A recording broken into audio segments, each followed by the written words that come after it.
let's mix the dough using the straight dough mixing method. So I have my mise en place over here. We're gonna start off with the liquid. In this case, it's water.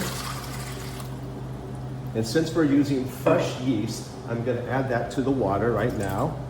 And I'm just gonna give it a quick little stir to help break up the yeast a little bit. You don't have to mix it in there, you're not whipping any air into it, just kind of break it up a bit to get it going. And to that, I'm gonna add what we call the feeders. So I have the malt powder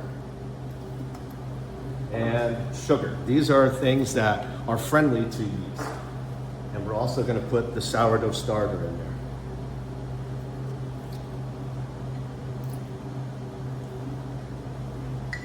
And I'll give that just another quick little stir for the fun of it.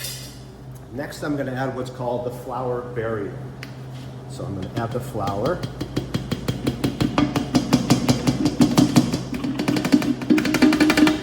I call it the flour barrier because we have this ingredient, which is salt. Salt and yeast are mortal enemies. The salt will destroy the yeast. So by adding the flour first, we create a barrier so that the yeast won't just start to kill the yeast off right off the bat. So I add the yeast, and then I'll also add the butter.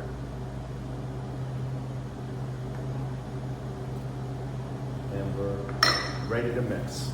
So I'll put the dough hook on, and I'm gonna mix it for about 90 seconds, and we're gonna get what's called shaggy mess. So I'll start the mixer.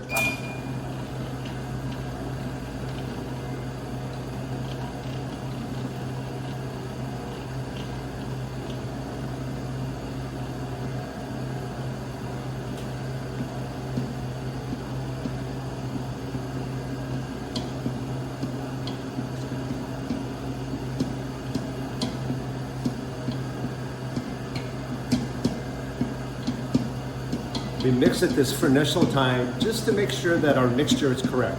If the dough seems really stiff, we have an opportunity to add more water to it. If it's really, really loose, you can add more flour just to make up for that difference. You can see how it's getting hydrated. It's starting to do its mixing process.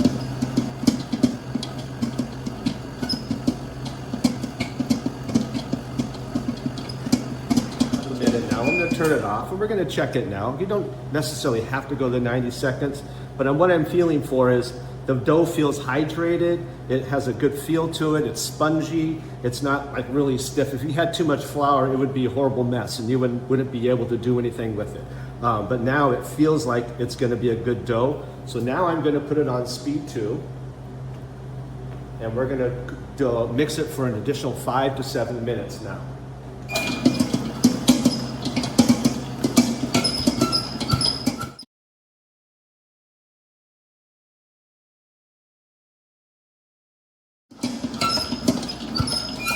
Okay, so it's been about 5 minutes. The rule is you can mix it between 5 and 7. And what we're looking for is called a window, so a gluten window. So I'm just gonna take a chunk of this dough. When you do this, make sure you get a fresh piece of dough, and don't manhandle it too much. Get it so it's nice and clean like this. And what I wanna do is just start stretching it, and you should have a nice window where the gluten is holding, where you can almost see through it. See how it's coming real thin right there, and it's not stretching, it's not breaking. Like gluten's kind of elastic. If you've ever seen that, you really need to have fun with gluten. You can actually blow a bubble with it. But you see how it has a beautiful, you can almost see through it a little bit, but see it's really nice sheen to that. So I'm gonna consider this done. So I'm gonna take this off.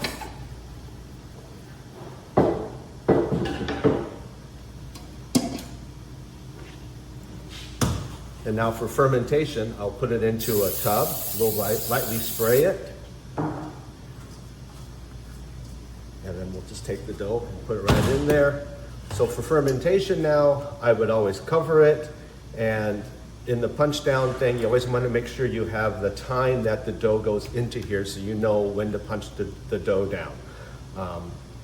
But that's how we mix using the straight dough mixing method.